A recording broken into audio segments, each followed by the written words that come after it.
to the MMA Roadshow, episode number 202. My name is John Morgan. Cold Coffee is not with me here in Melbourne, Australia, but instead, we've got a man that's quickly becoming a staple of the MMA Roadshow, a man that deserves some respect for the grind. We'll get into that in just a second, but Oscar Willis is here from the MacLife.com, and he came with beverages in hand, a bottle of... We're skipping the frosty beverages tonight. You're a rather slim man. I'm sure you kind of work on the physique, so you said no frosty beverages, but I'll bring over a bottle of Smirnoff. I just thought, if we're here where it's a sunny day, we've got to be a bit classy. We want something that goes down smooth. So well done. We're sitting here in I have an Airbnb apartment. We're posted up in here. It is in Melbourne, a beautiful day. We're sitting here. It's actually Friday here in Melbourne, but it's still Thursday night, the way we always do it back home in the United States. But it is beautiful. Up on the 23rd floor, kind of overlooking downtown. I mean, this is not a bad gig, and it's kind of nice to get done with work in time to see a little daylight. Man, it's a trip. Moments like this when you really appreciate the grind and the work. Getting out on the road. Dude, who doesn't love this, right? Get to see a little daylight. It's good. Before we get too far into UFC 234, which is the reason we're here, and we definitely will get into it, I do want to say, you have been around a little bit more, and I just want to give you a shout-out, man. The MacLife.com, obviously associated with Conor McGregor. We'll say right now that does not mean that you have a direct line to Conor McGregor news, unfortunately, so we will not be breaking any much-wanted news about his next move and his next fight and everything that's happening with him. But listen, man, we started hanging out a little bit more just because when you're on the road and you're out and about, man, you kind of seek out the familiar faces. You're in a different place every week. You don't know where to go eat. You don't know where to go drink. You don't know where to hang out. And so you kind of seek out familiar faces. And I guess for maybe anybody that didn't know, the MacLife.com behind the scenes is putting in work, man. You guys are dedicated to covering the game. Man, I really appreciate that, genuinely, and especially to hear that from someone like yourself. Even the other day at the media day, there was a moment where my mic flag was next to your mic flag and Casey's from MMA Fighting's mic flag, and I thought, holy shit, I'm with the fucking big boys now. That's and right. It's so to hear that, I really appreciate that, man. Thank you. Cool, man. It's good to have you around. So we should say we're literally right next door to the Host Hotel. If you kind of want to understand the scene of Melbourne, and this is your first time here, I've been here a couple times before. They stay at a place called the Crown, which we've been. Basically, all the media stuff has been there all week long. Tomorrow, we'll go to the arena. But just huge, massive, and beautiful, man. You live in Las Vegas now. Yeah. If you can tell by the accent, not born and raised there. But you live in Las Vegas now. And I would say, this place, I think it's basically like 3 hotels in one. There's a casino. There's a theater that we were in today, which was a beautiful theater where the press conference was. But this little whole thing, it rivals anything in Las Vegas. Oh, for sure. I think that actually the Uber driver told me, this is the Vegas we have here in Melbourne. I was like, yeah, it feels like it because they have like a cinema in there. Yeah. They got everything. It's a crazy big. It is big, man. So impressive kind of scenario to host the whole event that we've been at all week. And I will say one thing, though. As nice as it is, and by the way, I did check rooms over there because I like... If you can stay at the Host Hotel, it makes life a lot easier, right? You don't have to worry about trekking somewhere. You can just drop your gear off upstairs. You can do whatever. Usually the UFC will have a nice Wi-Fi, which, like this Airbnb that I have, as nice as it is, the Wi-Fi sucks. Yeah. But, man, the rooms over there were like $400 a night or something. Yeah, it's not cheap. Not cheap in Melbourne to go to a hotel, like a hotel near here. Oh my god, it's incredibly expensive. But I would say if you're visiting Australia, if you're going to take the time to come to Australia, I said it today to somebody. I think Sydney would probably be the #1 place for everybody because it's the most well known. But I think this is a cool town, man. I think this is the couple times I've been here, man. The people are cool. The food is good. Like the vibe. I don't know, man. I like every time I come to Melbourne. Yeah. People always say, like, oh, you travel a lot for work, you must have a great time. It's like, well, dude, I usually see an inside of a plane and a hotel room, and that's about it. But this is my first time in Australia, first time in Melbourne. I've made the effort to get walking around and seeing it, and that's how you really appreciate a place. And, dude, it's a cool spot, man. Like, I was saying, like, as far as places to live, I could have this on that list. Yeah, it's not a bad place. I will say, as nice as that place is, every day in the media room, instant coffee. Who the heck? Instant coffee? Savages. What is that, man? Animals down who under. Melts crystals in water, dude? What is that? Like, run it over some beans for Christ's sake. Is that too much to ask, man? But it's been great, man. We're one day away from the weigh-ins. It's for anybody that doesn't know. I know a lot of people will listen to this probably the day of the weigh-ins. We are going to have old school weigh-ins. It's going to be Fighter A, Fighter B, face-off. There's no 2 times the scale. There's no ceremonial weigh-ins. It's all going to be right there. So that'll be tomorrow. But at this point, we're all done with the media. We've done all of our interviews. We've done the press conference. And it's funny because we were going to sit down yesterday and do this yesterday and kind of knock it out early, do it on Thursday night here. We ended up pushing it back just because schedule was so tight. And I'm kind of glad we did because we got the press conference today. And, of course, the main event – and we'll get to the co-main because I know everybody loves that. But the main event, Robert Whittaker versus Kelvin Gastelum, a big fight, no question about it. I think it's starting to gain steam. I think it's starting to gain traction, especially here. I mean, you can tell around here Robert Whittaker means something. But I'm kind of glad we waited because today at the press conference, I felt like we saw some Robert Whittaker character, man. I thought we saw some fun from him. He was cracking jokes. He kind of ridiculed a reporter who basically had just said, don't look past somebody, and then, hey, what happens in your next fight? It's like, mate, you just said don't look past somebody, you know. So it was good, man. But what's been your take around Robert Whittaker? Because there's no question the big story of this fight is that Robert Whittaker is just not a big star, and he's an incredible fighter. I heard Dana White say on Jim Rome before he flew down here, he's the most underrated champion on our roster. And yeah, I mean, now that Demetrius is gone, because if Demetrius was still around, I think maybe you could make that argument. But I would agree. So we spent a lot of time around Robert Whittaker this week. What's your take? And just give me your opinion on this week, mate. You're absolutely right. So in America, Robert Whittaker is not a big star. Down here, holy shit. Mm-hmm. I mean, today at the press conference, everyone's talking about Israel versus Anderson, and rightfully so. But today at the press conference, when Rob walked out on stage, the crowd went insane. I was like, oh wow, like these guys are into. And then when he did his face off with Kelvin, they said, Aussie, like he is their guy. Like Israel's, from this region, but you can tell like they're like, oh yeah, he's cool, right? But Robert's their guy. Yep. And you get that sense. And I think I asked him at the. We had a media day at a gym the other day where he worked out for us. I said, are you trying to win down here to show the UFC that you don't need to fight in America anymore? You can fight down here all the time and draw a crowd. And he's like, dude, I've done that. And like, they know. Yeah, that was his answer. They know. Yeah. They know I can fight here. Yeah, and it's true, man. Like he draws a crowd even at the open workouts. Like, I mean, it ran real long and the crowd didn't disappear. They stayed there for him, and then he did a great workout. Like, yeah, I think he's a big deal. It's interesting. I was talking to somebody today, and I don't want to say he's a throwback, but it's funny because, I mean, this is the Conor McGregor era, not just making things up for the Mac Life there, but of course, man, this is the Conor McGregor era. And then you could, I mean, if you want to, you call it the Chael Sonnen era. I mean, trash talk sells these days, and trash talk will always sell. I mean, yes, fighting is a sport, and we love it. It's a martial art, but at the end of the day, like when you have a grudge match between two people that hate each other, it's fun to watch, right? I mean, it stirs interest. But now it's almost to that point where it's like you have to talk trash. You have to be, this big braggadocio kind of guy to get attention.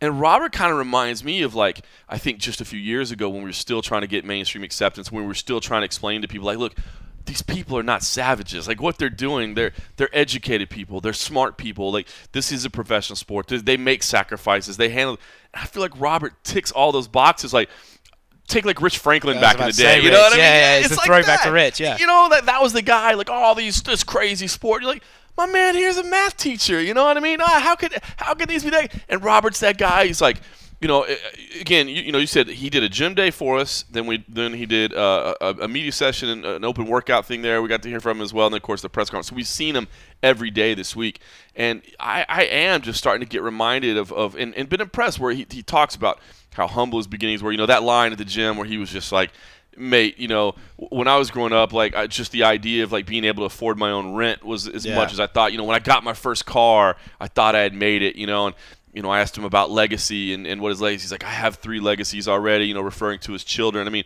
he's just a classy dude that you'd love to represent your sport. For real. And I mean, Dana kind of touched on today that I guess a guy like that, the only way you get respect is you just keep knocking off people.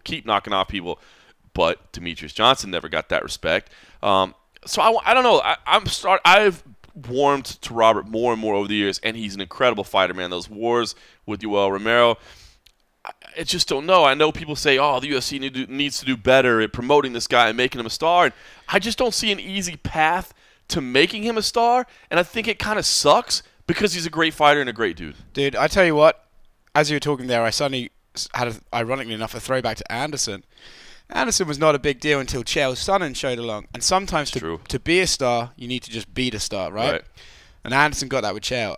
And I wonder if Israel wins and Robert wins and they make that fight, if Whittaker smashed Adesanya, I'd say he could get pretty big off the back of that, dude, because Adesanya's got all this crazy hype around him. And if Robert Whittaker's like, yeah, I've been here, then you think it would work the other way? Like, saying Anderson, let's say Anderson does have some resurgent night or whatever, and he wins, and then Whittaker smashes him, or are you just like Whittaker just smashed a 44-year-old? Well, I mean, when you say it like that, but I mean, we'll get to the co-main event later. But I think most people are watching Anderson versus Israel. Like Anderson's, if he wins, it's because he's pulled something off, right? And then I think most people will take that into Whittaker fight, like, oh, he got lucky that one, but it's true. And so if Whittaker won that, I think sucks, but you're right. Yeah, I mean, I think that's the attitude, right? If Adesanya, they're going to be like, oh, fucking this unstoppable hype train, right?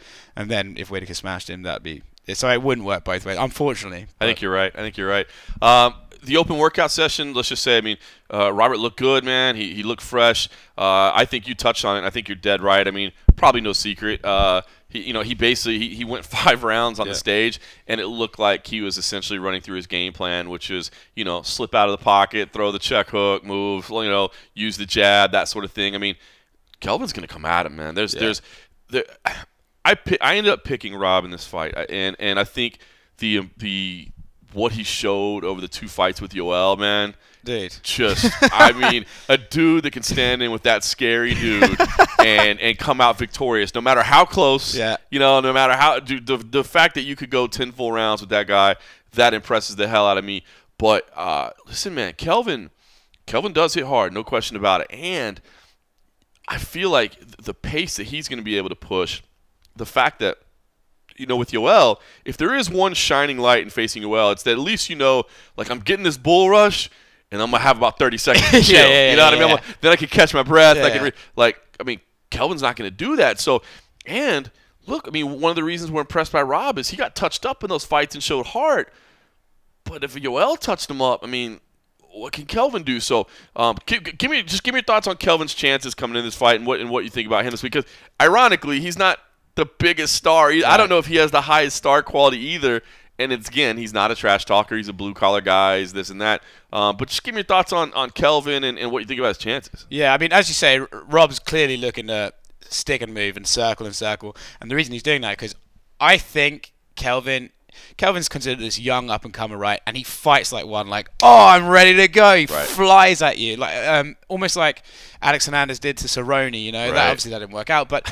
Yeah, to say the least. But, I mean, that's, he fights like a young dude, like, oh, fucking, it's time to go. And I think that's what's going to happen fight night. I really think he's going to... And I think we're setting up to see a big guy versus a little guy battle. And it's going to be, can Rob hit and move, or will Kelvin close that gap?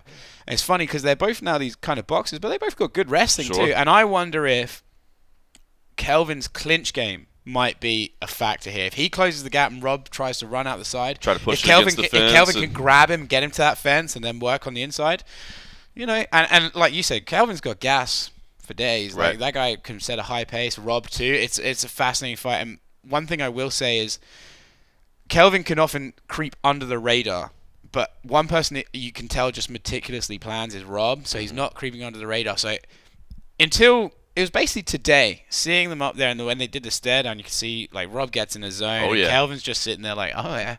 And today's the first time I was like, that's got the makings of a classic. Like I'm not overstating. I think a classic fight could be made. I agree, man, and I understand. Again, I understand why the buzz isn't there. It's not the trash talk. There's not hatred. There's not right. But these are two dudes that again, both of them came from humble beginnings. Both of them are hardworking dudes. Both of them are classy guys, man, and I like it. The other thing too. And I never really brought it up this week because I don't think the athletes, if I'm being honest, would frame it very well. And it's not even really their job to frame it well. But what do you think about the idea that these are both former welterweights and they're finding high success at middleweight? I mean, I remember, and I'll own up to it, man, when Robert Whittaker decided to move up to middleweight, I'm like, he's not big enough, dude. He's going to have problems in that division because there's monsters in there, you know? but, you know, without putting himself through the grueling weight cut, he's having success. Kelvin Gastelum will not throw away the idea. He's like Charles Oliveira. Will not throw away the idea. Like, bro, stop it. You are not – Charles Oliveira, you are not supposed to be a featherweight. Kelvin Gastelum, you are not supposed to be a welterweight. I know you're not very tall, but he's just a thick dude. Like, man. I don't think he can go to welter. So, I don't know. You know, again, I never really asked those guys because I don't know how they would frame it. But I do kind of find it interesting that we're talking about two top guys in the world who are technically fighting out of their weight class of what you would consider. Like, it does seem to be just lending more and more faith to the like, maybe these massive weight cuts ain't good for you. 100%. And if you look at, like, Rob lost to Stephen Thompson. Mm-hmm. And now if you looked at their skills and ignored any weight, I'd pick Rob Whittaker in that fight if he fought Stephen Thompson today. I agree. Right? Like, I just think the skill-wise, I agree. I think you're absolutely right. It's something I hadn't really thought about. But yeah, these like Kelvin again, the guy, let it go. It's over. Let it go, Charles. He's gonna win the world title and be like, I'm dropping this title to go back. Like, fucking relax. It's over. But yeah, it is interesting. And like you say, there are monsters, but those monsters, ironically, like, cut a lot of weight to get to 185. That's true. So maybe if they moved up to 205, they would be better, right? Maybe it's like this Luke Rockhold moved to 205. He ain't gonna be tiny up there. Yeah, that's what I mean. He's a big dude. Like, and same as Yoel. Like, these guys, like, you know, they cut a shit ton of weight. Like, yeah. And like you said, they're the depleted monsters. So Rob used to. There's obviously a line where the diminishing returns is not worth it. Like, so there's some point where you're like, okay, I'm now bigger and cool. And there's a point where it's like, I'm now bigger and drained. Yeah. And there's a line in which they can't cross. And Rob apparently crossed that line to welterweight, and at 185 is crushed. And same as Kelvin. Kelvin is not the fighter he was at welterweight. That dude is on fire. That's true. In there. And I guess too, just for anybody that's into like betting or just is curious about this thing, to clarify, the way that it's being done here in Australia, as we said, the morning weigh-ins, the fighters will be on the scale at 11 a.m. local time. So it's not 9 a.m., so they've got more time to do the weight cut, but they don't get the 2-hour window. They've got to be on point, ready to go. And then for reference, the first fight on Sunday morning is at 10:30 a.m. So basically 24 hours is what these guys are getting to do. So if anybody was doing one of those massive weight cuts, you know, they wouldn't have that extra 12 hours or so that they have now. So listen, I end up picking Robert Whittaker. We do staff selections. I don't ever pretend to be the greatest expert of all times, but do you have a gut feeling or a lean, or because I do feel like this is pretty much a toss-up, bro. Right, dude. So up until today, I've been Rob Whittaker. I just thought, like, you know, he's essentially a bigger and a slightly better version of Kelvin. You know, They're both great boxers, good wrestling, tough guys, but as we talk about it, I think, like, oh, man, Kelvin is going to come at him. And he did get hit. I know. And there's, despite the fact, I mean, Rob looks amazing. That open workout was great. But there is this, like, people don't really go through those wars and come out the same. Like, that's right. Carlos Condit and Robbie Lawler, I don't think Carlos has ever really looked the same. And definitely not. Rory McDonald and Robbie Lawler. Apparently, Robbie Lawler takes your shit. But, but like, you know, like, that's an asterisk for me. Like, you know, it's 10 rounds for Yoel Romero is like a prison sentence. I agree, right? I mean, you could look at it either way. Either A, this dude is amazing because he went through these 10 rounds, and I think that is a lot of why I'm giving him so much credit. Like, he impressed me so much. But you're right. The flip side of that is, what did it take from you? And Kelvin, oh man, that's why I feel like it's such a toss. Like, I feel like I need to lean towards Whittaker because of what he's shown me, and I feel like I've been doubting him forever.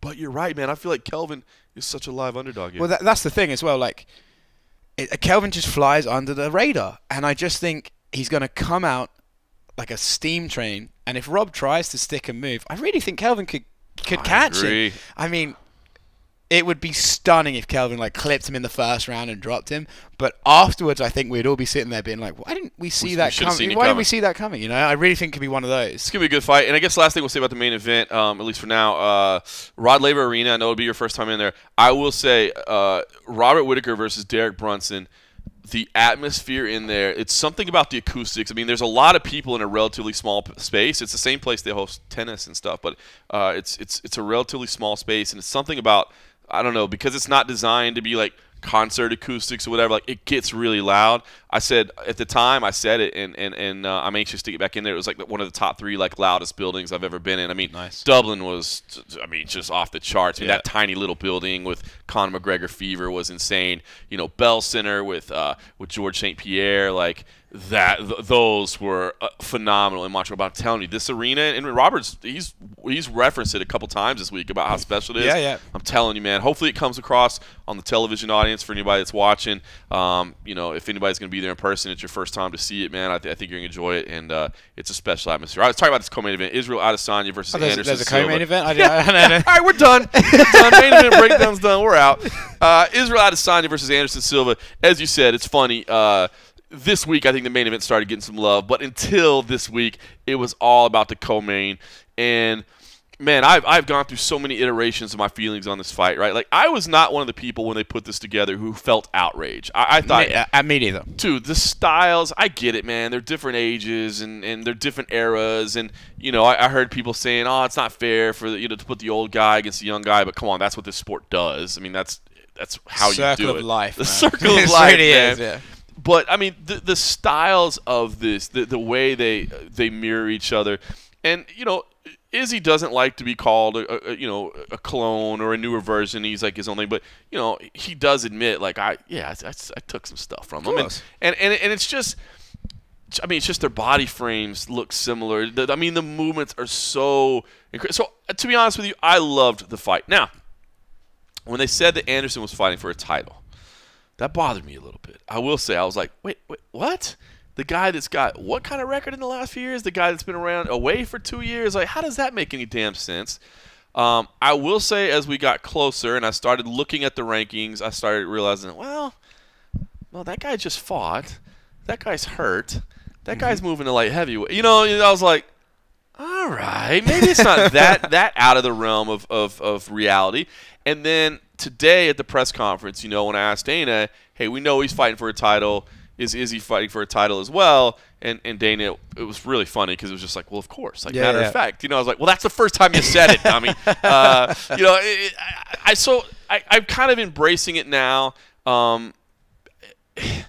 I'm kind of embracing it now. Like, I never had a problem with the fight. Now I'm kind of embracing the title shot aspect of it, knowing that it's on the line for both guys, and realizing there's a lot of people in between one and where they are that are tied up and that sort of thing.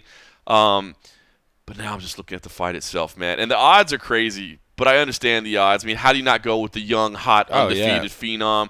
But, man, you've been around Anderson this week. You've been around Izzy this week. What have been your impressions of these guys? Because one is an absolute legend of sport. The other looks like he's in the beginning stages. I mean, you hate to jump on some bandwagon too early, but there looks like a bright future. Just tell me what you've experienced down here between these two guys. Dude, sometimes in combat sports, there are stories that are retold and told because they're so effective. Like Rocky wrote the book, the underdog versus the undefeatable guy. And then there's the young lion against the old legend, That's it, man. right? And there's some stories that are told again and again because they're fucking good stories. And, dude, if you weren't sold in this fight, I defy you to go to that press conference when they finally stared down and not get like, oh, this is a young boy's coming to to be the man. You got to beat the man, as Ric Flair used to say. That's right. I really got that vibe today. I was like, God damn, it just has this. Someone, you don't want to throw this word around, but it did feel like mildly historic to see, like. And then Israel sort of looked him up and down, and you're like, oh, now he's a cocky young lion too. Like, it's. Yeah, I love the fight. I really do, and I do think like kind of poor Anderson, right? Like, this is the guy that Dana used to be like, he's an artist. I love dealing with him. That's right. And then today he's like laughing at all of Israel's jokes, and Anderson's sort of just out here on the right, the like, new chick. It's like left him for a younger model. But it's like, it's like, ugh. So I feel bad for Anderson, and part of that's like not Anderson's fault per se, but like Anderson's ending of his career has been murky because of his own issues with USADA and stuff like that. It's not like he just started losing loads of times. Right. He lost, he beat Derek Brunson, he popped, and then he sort of like, it's not just on the UFC of like, here's an old guy whose reputation's been diminished. Like, Anderson's reputation diminished because he's been away and for reasons best known unto himself, right? But as far as the fight goes, like, I have a real buzz for it. The title shot for Anderson, I'll refer back to my previous statement of like, sometimes stories are retold for a good reason. And if you say to me like, oh, here's a story, the old champion, down on his luck, no one cares about him, you're going to get, he gets one more shot for glory. Bro, I'll buy that ticket tomorrow. I'll fucking buy that ticket tomorrow. So yeah, we've reached an era in the sport where, you know, like you said, trash talk sort of buys title shots, right? Right. Talk gets you further, and I'm not a fan of that, really. I feel like we've crossed into the entertainment era, where the sporting aspect of it is hard to sort of find. You know, you have to cherry pick the moment where the sports are the sport, true. right? Which, ironically enough, is why Whittaker and Gaslam's great, because it's a sporting contest. That's it. But sometimes the entertainment era does lend itself to a bit of fun. Yeah, it does. And that's happening in Melbourne. All right. Okay, listen. By now, I mean, I'm assuming if you're listening to this podcast, you're at least a moderate to hardcore fan. I mean, you've seen Adesanya by now, right? So it's not like we're introducing him to anybody. I mean, he has been all the rage for the past year. Crazy. I mean, it's been 1 year since he came in. All the rage, a bigger spotlight each and every time. And we've seen it, and we felt it, and we've known it was coming. But how about that open workout? Workout? Was that like the moment where, I mean, I doubt either one of us had any shroud of doubt of what this guy's potential was. But this open workout, it's out in Fed Square, which is kind of this very public area. It's open air. Crowd there was solid. It was the same place Ronda Rousey and Holly Holm did their open workout. Solid crowd on hand. And Adesanya comes out, moves around, immediately, like, of course, he's got the flashy stuff. It's incredible. That's great. He's during it, he's also kind of motioning to the crowd, let's hear the volume. It's like he's at a concert or something. Pump it up. Let's bring it. So he's motioning the crowd, goes through his moves. Great. Closes with a professional wrestling routine, you know what I mean? And it was obvious that he's a pretty big fan of pro wrestling. Like, I can't name all the moves that he did like some of our colleagues can, but I know what he was doing. I've seen these things, there was multiple pro wrestling. It wasn't like one pro wrestling move. He did like multiple pro wrestling moves. Then, threw one of his boxing gloves out into the audience, took another one, handed it to a small kid, which, I mean, yes, I'm a dad of a small kid, so I got a soft spot, but, I mean, that's just class, right? Like, you always, a professional athlete, you take care of the kids, you know what I mean? Make a fan for life. Autographed his shin guards, threw those out there. I mean, it was just top to bottom, a phenomenal open workout. The first one that we've seen from him, and, yeah, man, look, Anderson's no joke. I mean, to me, Israel Adesanya should win this fight. I mean, he should. That said, Israel, is facing a crafty veteran. It's not some chump in there. I mean, there's a reason why people say that Anderson is the GOAT, even at this advanced age. I mean, we saw Anderson work out. Now, Anderson workouts are always tough to learn much from, because he does that thing where he brings like 10 people on stage, and they're all punching and kicking, and they're going through routines, and he doesn't work out full speed. And I almost wonder if some of that's on purpose. You don't need to see what I got. I'll show you on Sunday. But I don't know, man. Just this week, I think, has set up for Izzy to be such a big star. And I got to believe that everybody down here, and the fans that can voice it, they're saying it. Obviously, the UFC can't voice it. but I got to think, best case scenario, they're thinking, boy, if we can get Robert Whittaker versus Israel Adesanya, we are going to have a fight that, A, will resonate worldwide, but B, will sell like hotcakes down here. Yeah. I mean, cement that Australian market, right? Yeah, man. Not that it needs cementing. These guys have been great. But, yeah, as soon as the Israel Adesanya workout was done, I turned to ESPN's Brett Okamoto and I went, that guy has star power pouring out of his fucking sweat glands. That's it, man. I was like, it's just, the guy just exudes it. I mean, you talk about the it factor. I don't know what it is, but he has it. You can't teach it. He's got it. He just, it was just perfect. It was just energy. Interestingly, if you contrast that with Anderson's workout, and again, you can't read too much into Anderson's workout, but I found it very interesting that Anderson did the whole team did a big curtain call bow, and he got a little bit choked up when he was talking afterwards, and I was thinking, one of those felt like a coming out party, and one of those felt like a goodbye. And, and Anderson introduced his student, said, Israel's not my clone, this guy's my clone. It did feel like a, hey guys, and as you said, man, it's the old guy getting one more shot at it. And if he wins, he takes a title shot. If he loses, yeah, man, maybe this is it. Maybe this is the swan song. I mean, what else does he do? I mean, you can't go much further down the rankings, and just start fighting nobodies. You're the GOAT. You mentioned Brett Okamoto. I thought Anderson gave a good answer to him too, man, at the press conference. And Anderson, you know, Anderson, first of all, like, he kind of answers things weird sometimes. It's like he's trying to be poetic or, you know, say things. And the other thing, too, is, of course, English is his second language. And I do appreciate the fact that he's trying to answer in English. I totally respect that. I get it. If I was trying to answer in Portuguese, it wouldn't sound very good. But nah, you're doing yourself a disservice there. You know. Mais uma cerveja? I don't know. But, you know, I did kind of respect the fact that he did say, because, you know, Brett brought up the fact, hey, your family has said before they don't want you to fight. And he said, yeah, you know, they told me not to fight now, you know, but I told them, hey, this is me, man. This is what I do. This is what I love, and I want to keep doing this. And the other thing, you know, I spoke briefly to Dana White, and the thing that he said about Anderson is, like, listen, Anderson also, like, the fact that he busted my balls, that, like, what's in it for me, the fact that he wants a title shot, he's like, that shows me something. You know, he's not saying, yeah, pay me X amount of dollars and let me fight some chump. You know, he's like, yeah, I'll come do this favor for you. I mean, not favor, but, like, I don't know. I was going to say I don't know who this kid is, but how interesting was that? That was crazy. I watched this kid. I watched Israel Adesanya on YouTube, you know. 2 years ago. Because I told you earlier, I was like, I don't think Anderson's ever even seen Israel fight. And then he said at the press conference, like, oh, yeah, I watched him, and then he was signed to the UFC. I was like, I thought that was an interesting note too. But it was cool. So for him to say, yeah, hey, I'll do this fight for you, but I want to fight for the title. Dana said, look, I mean, so we, you know, reading into that, man, like, I see that this guy wants to compete at the highest level, and so that means something to me. So, listen, best case scenario for the UFC, no question about it. Robert Whittaker wins. Israel Adesanya wins. No question about it. But you know, listen, I mean, I guess if you flip it around, would you do Anderson? And I mean, you tried to do Anderson and Gastelum before. Would you try to do it again for Curitiba? Now, that, you know what? That's not a bad scenario. Maybe the UFC is in kind of a win-win situation here, because Curitiba in May is a stadium show. They need big names, big fights, because they want to sell that stadium out.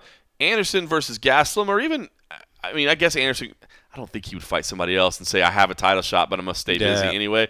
But, dude, doing that in a stadium wouldn't be bad. Dude, I think Anderson versus anybody for a world title in that stadium sells. I mean, he could fight a broomstick for a world title, because they'll be like, it's the old guy. You know, he's a legend, right? He is a legend, no matter what. So, yeah, man. Yeah, like I think the UFC are in a win-win situation. It's funny, because before the show we were talking, if Israel wins and it's Robert Whittaker versus Israel, oh, man. Like the thunder from down under, right? It's got all the potential in the world. If Anderson wins, we get that story. The old man gets one more chance for glory. The only sort of issue could be is if Israel wins and then Kelvin wins, and then it's kind of like, how do you sell that? I agree. That's the only lose-lose scenario. And no disrespect to Kelvin, but it's just, there's not a natural market for that. Exactly. Like, oh, dude, that Izzy Kelvin fight that we've been waiting to see, dude. Like, God. All the people from Orange County have been waiting to see that. Seattle's going to love that card. It's so true, man. That's the only way they fail. All right, listen, these top two fights, man, I've enjoyed talking about them. I think they are, and listen, I know Dana White got mad when people called it a top-heavy card today, but that is Dana White's job. Have you heard of Jimmy Crute or what? Have you heard of Jimmy Crute? You know, listen, that is Dana White's job as a promoter. I do get frustrated when people are like, I can't believe Dana said that. Yeah. He's trying to sell his product at the highest level possible. He's not going to be like, hey, guys, just show up about, like, I don't know, 6 or 7. Yeah, fine. The rest of them will be done by then. You can just watch Izzy walk out. Yeah, it's not going to, of course. It's his job. We'll make sure that we post on Twitter when his walkout starts. So you can, no, it's so true. It is, listen, those top two fights definitely stand head and shoulders above everything else. So they are what matters. But we will talk more about it. But first, let's talk about the man of the hour, Israel Adesanya. I did have a chance to sit down and talk with him for a few minutes earlier this week, one-on-one, and here's what he had to say. To give you an idea, man, I mean, it's been a year, you know, since you were making your UFC debut, and now you're fighting Anderson Silva. What has this ride been like for you to get here? I think it's going to be 5 fights in 1 year, because 221 was February 9th in America as well, February 10th here. So it's going to be a year in 1 day, but fuck it, I'm rounding it up. It's a year. 5 fights in 1 year. I don't know who else. Maybe Cowboy might be the only guy. So February 10th to February 10th, 5 fights, and I get to fight the GOAT. For me, this is like the best fight. This is the fight that I've been looking for. I didn't even know I want, because I get to fight the guy that brought me into the game, and I get to take him out of the game. It's interesting, you know, it's funny that you threw it out there, because everybody's saying you're fighting the GOAT. I did want to ask you, I mean, is Anderson Silva the GOAT to you? I mean, he's certainly great. He's in the argument, but is he the #1 for you? #1 right now, no, obviously not. But history-wise, for what he's done at the time he did it, it's like what people say about LeBron and Michael Jordan. They did the argument, oh, LeBron's the GOAT, Michael's the GOAT. But those who are living now and seeing LeBron play now, it's because they're in the midst of it. You know, they're in the midst of the LeBron era, but they weren't in the midst of the Michael era. They'll see the stats, they'll see the highlights, they'll see all the shit, you know, all the whatever, the accolades, but they weren't in the midst of the Michael era. They weren't in the 90s growing up at that time, watching Michael do what he did and feeling the vibe, seeing how crazy it was. So yeah, people who say maybe, I don't know, whoever's the GOAT now, they're probably new fans, and they weren't really in the midst of what was happening when Anderson was the GOAT, when Anderson was just running through everyone, and it was like, come on, who's gonna beat this guy, you know? And him doing all the crazy shit he was doing. So for me, personally, I'll say Anderson's the best. Yeah. You said he brought you into the sport. I mean, it's funny because I know you have respect for him, right? But I know you also get tired of the comparisons. But yeah. I mean, so how do you handle that, right? I mean, there's no way you can't look at him and say we do look a little bit of alike with our styles, right? Yeah, I took a lot of stuff from him, like a lot of dude. When I used to when I first started fighting, my crouch. When I used to just the crouch by itself. That was me trying to imitate him, you know. But now I've got my own crouch, you know. Mine looks like a flying eagle, and I've got my wingspan displayed, and I'm just holding the fence, just holding on, just ready to attack. And I saw something interesting recently. I saw this kid, Mind Smash put a video on this guy who he was mimicking McGregor, like move for move to the entrance and everything. And people were giving the guy shit like, oh, get your own style, this and that. I'm like, shut the fuck up. You know, like, for me, when I used to fight, I used to do the shimmy, the shoulder shimmy, because Roy Jones. I did the Ali shuffle because of Ali. Like, I'm a copycat ninja. I can copy different things from different people and then emulate it. So if someone sees something that inspires them and they want to copy that, let them do them. Eventually, they'll discover their own style, like I have mine. You know, so I just pick and choose, like a video game character, pick and choose what I feel works for me from different people that inspire me. And then eventually, I'll just organically make my own style. So yeah, I just feel, yeah, imitation is the greatest form of flattery, but at the end of the day, I am me. Can you go back to a year ago and think about honestly what your emotions were like and what your feeling was like? I mean, you have confidence. There's no doubt about it. You believe in yourself and you have a track record, so you have a right to believe that. But in your heart at that moment, did you really think all this that's happening, this rise to superstardom, this bout with the GOAT 1 year later, I mean, did you really think this was possible? Maybe a year later, but the Anderson one, I thought he'd be retired by this time still. So that's the one that was like a little monkey wrench in the mix. But yeah, I think all this would have happened. I think maybe it was a year like quicker than I expected, but I knew it was gonna be this fast. I knew like within a year and a half I was gonna be fighting for the title. So yeah, it's on the right track. Probably by May, April, I'm sure. I'll leave it at that. I dig. All right, let's talk about the fight itself. I mean, he kind of made a little bit of waves by bringing in Alex Pereira to train with. That's just troll moves, man. I was gonna ask, what did you think about that? Okay, look at it logically. How in the fuck is Alex Pereira gonna help him train for my style? Because, okay, he knocked me out in the second fight. He beat me once before. But people forget, before like the second round, I had him on wobbly legs. I had him on skates. I was about to take him out, but I didn't stay true to my style. You know, I listened to other people's opinions slowly sip into me after the Glory fight. Fuck Glory. After the Glory fight, by the way. And then it just sipped into me and it was just like, man, I need to take this guy out. So I just threw right hands. I remember I just threw right hands at him. And then I didn't stay true to my style. Just chill, relax. Look at Brunson. I keep saying I don't throw and hope, I aim and fire. That night, I was throwing and hoping. Right hands only. Not even like mixing them, just literally right hands only. Post, right hand. And I was hoping one of them would knock him out rather than just chill back, aim and fire. So yeah, if we fought now, it'd be a different story. And Alex is just trying to get some clout just off me because I'm doing way better than him. You know, so I don't even know if he's champion of fucking whatever anymore. I have no idea. I don't watch any of his fights, but I guarantee you, every single one of my fights he'll watch and he'll like try and get some shine off it. You know what I mean? That was nice with the sun right there. Yeah. What about you? What about your preparation? I mean, did you do anything special for this? I mean, it seems like this is a moment that you've been building your lifetime towards, so did you have to do anything different? I don't say a lifetime, but like, yeah, I've been working for this for a minute. But yeah, just same energy, keep evolving. Even we worked our wrestling for this camp. We drilled, you know, a lot of our wrestling for this camp, and people would, why would you do that? He's not gonna take you down. This is MMA, are you sure? Have you seen his fights with Nate Marquardt? You know, have you seen his fights with Stephen Bonner? So yeah, I have to make sure everything's sharp, everything's on point. So I just keep evolving. I don't really, the camp doesn't really change much. We keep evolving. We're just trying to get better as fighters. We're not really trying to, and then amongst all that, we pick the certain shots that we know are gonna work for him. And then we drill those and we get those sharp, but we evolve on everything off my back. Man, I got some shit. Don't be surprised if I submit him. Let's just say that. Don't be surprised if I catch him slipping. Yeah. Were you impressed with the wrestling display that was on the countdown show? I think we were all impressed by what we saw. Oh yeah. We're glad they threw that in there. Let people see what you're about. Yeah, I mean, that was nothing. That was just me playing. That was fun and games. We're playing a game, and did I win that day? I didn't win that day, but we're just playing a game. That's whatever. So, yeah, I mean, I'm snatching people. Let's just say that I'm feeling really calm. I'm learning my body now. I'm learning what I can do with my limbs in grappling.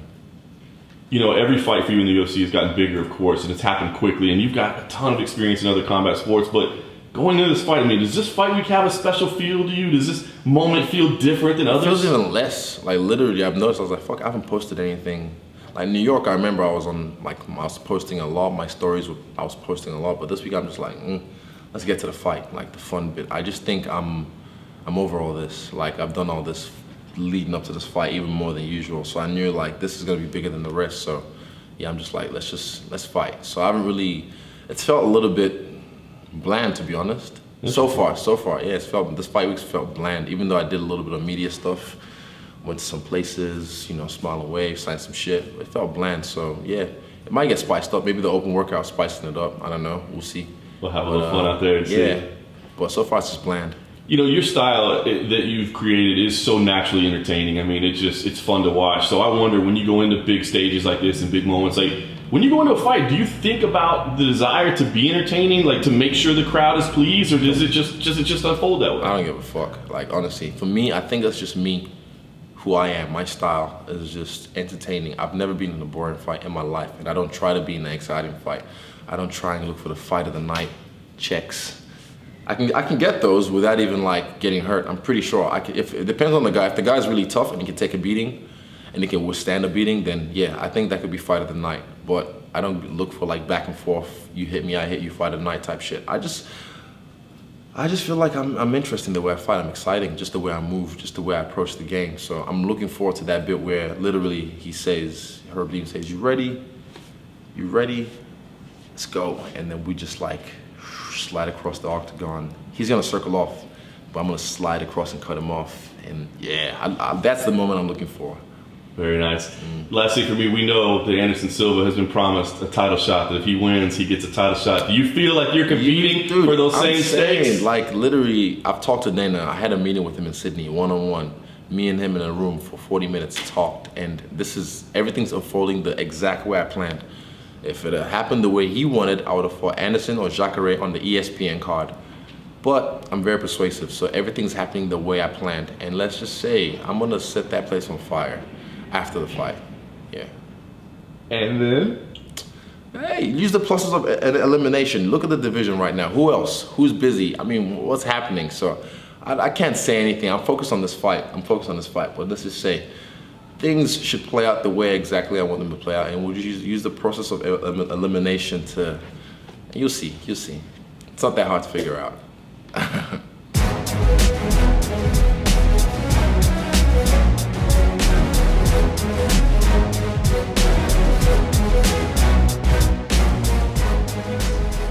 All right, that was Israel Adesanya. Even in that conversation, which was yesterday, you know, he was hinting that title shot was there, and it was kind of nice to hear just Dana throw it out there that yeah, it's on the table. So look, big stuff there. Let's talk a little bit about the rest of the main card. You know, again, those top two fights are what really matters. Ricky Simón versus Rani Yahya is a good fight.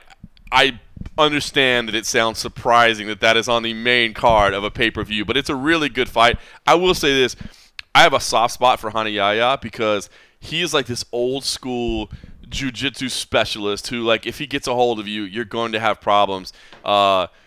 I don't think probably bothers hitting mitts at all or training. I mean, he's with the American Top Team now, which I think is a great thing. I think he kind of used to be on his own. Ricky Simone had a lot of respect for him. Coming in, he's the new guy, so to speak. But I think this is a good fight. And look, Hani Yahya, 7-1 in his last 8 fights at bantamweight. It was funny. If you get a chance, we did a brief scrum with him. It's up on the MMA Junkie YouTube channel. It's on MMA Junkie as well. But at the end of it, I kind of asked him, like, hey, do you feel like, we're talking about this entertainment area. Do you feel like you have to talk shit? I mean, is that what you got to do? And he's like, I can't do that. I was like, Hani, give it a shot. Just talk some shit. Just talk some shit. Let it go, baby. Yeah, and he's like, I will destroy you. And I was like, riveting, my man. To the core. To the core. But you know what? So I am interested in this fight. I think it's a good fight. It's kind of that, the new era guy versus the guy that's been around forever and deserves more respect than he has. Women's fight of Montana De La Rosa versus Nadia Kassem. I'm really excited about this fight. Montana De La Rosa, first of all, representing Texas MMA, so I'm always got a little Texas flag on the back. But she's looked good, 2-0 with 2 submissions. Meanwhile, Nadia Kassem, part of that Australian top team crew down here, the Mokhtarian brothers. Not that it matters who people date, but just I did find out that her and Suman Mokhtarian aren't together anymore. I don't know if that really matters much, but just I know people, worth knowing. Yeah, just worth noting, so you don't go out there and say, oh, by the way, her coaches are training. But Nadia Kassem is an interesting character, and then of course the main card kicks off with Sam Alvey versus Jim Crute. Jim Crute, as you said, do you know him? Dana White's asking everybody, have you heard of Jim Crute? There you go. But I did, this week was the first time I got to spend extended time around Jim Crute. I imagine the same with you. Yep. I do love his attitude. Got a couple stitches under his eye, like literally days out from the fight, and it's not in a place that it would bother or whatever. But he's like, dude, so what if it opens up? Like it'll just be blood soaked. And then of course, Sam Alvey is Sam Alvey. He is he's a character. He's a character. But out of those 3, any stories stand out to you? Any matchup that you like more? What'd you feel out of those? Yeah, I mean, the first thing that jumps to mind is Jimmy Crute. I don't know if the listeners saw, but him and Sam Alvey, they did a stare down at the media day, and he sort of jokingly pinched Sam Alvey's nipple, and Sam Alvey sort of nut tapped him. And, as a media member, you have to get to the bottom of these core stories. So right afterwards, I ran up to Crute and I said, did he actually touch your ball bag just then? And he said, no, it's too small, he missed. And I think that sort of, I was like, okay, I like this guy. That tells you something about the character. Yeah. And I love it, he seems like a jovial kind of guy, just in this world of trash talk sells and everyone's trying to be, maybe the next Conor or at least some sort of fashion of him. Every so often, and I think you have this with the main event as well, every so often, it's nice to just have a guy who's like, hey, man, I just like fighting and going home and chilling. Let's just go have a scrap for some money. And it's almost like we've reached a point where that's the unique bit. Like, oh, these guys are just happy. And like to see that between him and Alvey was like, oh, fun. Like, we don't always have to be like, ah. And stylistically, they should be fun. Yeah. That's what I will say about this card. And we'll talk about a little, the rest of it briefly. But I will say about this card, like I said, Ricky Simone, Hani Yahya. I get why nobody's going, oh, yeah, that's worth my $50. But I think it could be a fun fight. Montana De La Rosa, Nadia Kassem, Sam Alvey, and there's some others we'll talk about in a second. But I do think this is going to be one of those cards. Now, I don't want to do the cliche, oh, it's the cards no one cares about that end up being the best. Oh, my God, you just took my talking point. That's what I was about to say. Yeah, I don't want to say that, but it is funny because, look, we're flying down here, and we know we're here to cover, we're flying a long way to cover 2 big fights. Yeah. But you start looking at it, and you go, oh, wait, that could be fun. That could be entertaining, and I do think this is one of those. Alvey, Crute, man, their styles should be fun, and Crute, the people around here are very high on Crute. Oh, yeah. Man. They love Jimmy Crute, and then Sam Alvey, of course, everybody knows Alvey's pedigree by now. The women's fight, Montana De La Rosa, Nadia Kassem. Listen, we talked to Nadia. She's an interesting character. Interestingly enough, she's one of 3 different fighters this week that talked about taking some time off for mental health, for depression. It's been a little over a year, I think like 14 months or something like that since she's fought. She did have a back injury along the way. She threw out a disc, which is crazy because she said she did it like playing with her niece and like riding a little kiddie bike, and like she fell on the ground, like it tipped over while she was doing a wheelie, like messing around and imagine that call to the UFC. Oh, exactly. Like, well, here's what happened. So that's she went with that, but then she said also, look, I took some time off for mental health, and she wasn't the only one. Shane Young said that, and Lando Venata said that. all three of them talked about mental health, and you and I were kind of talking on the way over here. I find it interesting, number one, that 3 people on one fight week would say it. Yeah. But I also, I mean, it's definitely understandable. I think that's one of the reasons we love the sport, man. The highest of highs and the lowest of lows. And it really is. The lowest of lows, like, I mean, you might not get to be out in the public eye for another 6 months. You don't get to go prove. I mean, all that hard work, and now you got to go second guess. Was it all for nothing? Or did I do it wrong? Do I not belong here? I mean, it's a lonely world. Lando, who I talked to this morning, I was like, how did you get over it? And he was like, look, man, the thing was, like, I just had to get back out in the world, like, do things that I enjoy. Like, you don't want to show your face. It's embarrassing. You got beat up in front of millions of people. It's tough. But it's interesting. And you mentioned, Tyson Fury. Like, I wonder if that's why. Of course, it's. I do feel like it's kind of more in vogue, so to speak. I mean, it's definitely something more to talk about. But you're right. Tyson Fury, I think, maybe a kind of a big piece, and people feeling more comfortable talking about that. Well, also, it's almost like it's surprising more of them don't talk about it, because if Chael Sonnen once said, and I'll never forget, he said, imagine if you love something more than anything, but you can only do it 3 times a year. He's like, now imagine if you lose one of those times. It's heartbreaking. I'm sure half of them go through some stage of, it's like having a breakup, it must be awful.